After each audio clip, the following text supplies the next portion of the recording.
தேசிய வாக்காளர் விழிப்புணர்வு தினத்தை முன்னிட்டு பழனியில் வாக்காளர் விழிப்புணர்வு பேரணி நடைபெற்றது.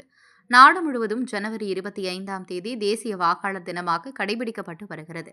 தேசிய வாக்காளர்கள் தினத்தை முன்னிட்டு பழனியில் வருவாய்த்துறை சார்பில் நடைபெற்ற பேரணியை பழனி சாராட்சியர் கிஷன்குமார் கொடியசைத்து துவக்கி வைத்தார். பழனி அருள்மிகு பழனியாண்டவர் ஆண்கள் கலைக்கல்லூரியிலிருந்து துவங்கிய விழிப்புணர்வு பேரணியில் 500க்கும் மேற்பட்ட கல்லூரி மாணவர்கள் பங்கேற்று நகரின் முக்கிய வீதிகளில் ஊர்வலமாக சென்றனர். வட்டாட்சியர் பிரசன்னா, துணை வட்டாட்சியர் மைதிலி உள்ளிட்ட வருவாய்த்துறை அதிகாரிகள் மற்றும் பொதுமக்கள் பலர் கலந்து கொண்டனர். சுதந்திரமான, நியாயமான மற்றும் அமைதியான தேர்தல்களின் கண்ணியத்தையும் நிலைநிறுத்தியும் அல்லது வேறு ஏதேனும் தூண்டுதல்கள் இன்றியும்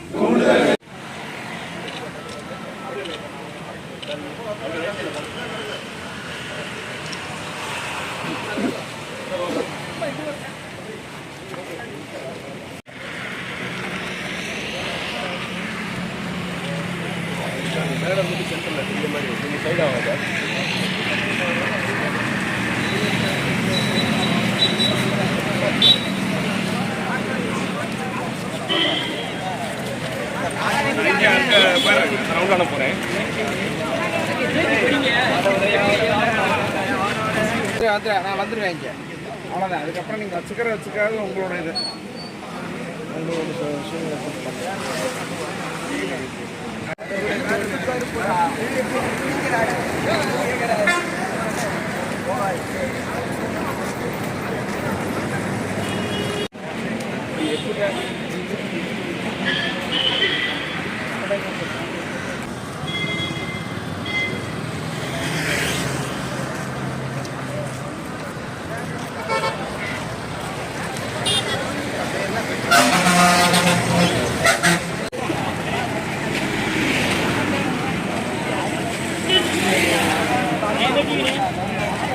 எல்லாத்தையும்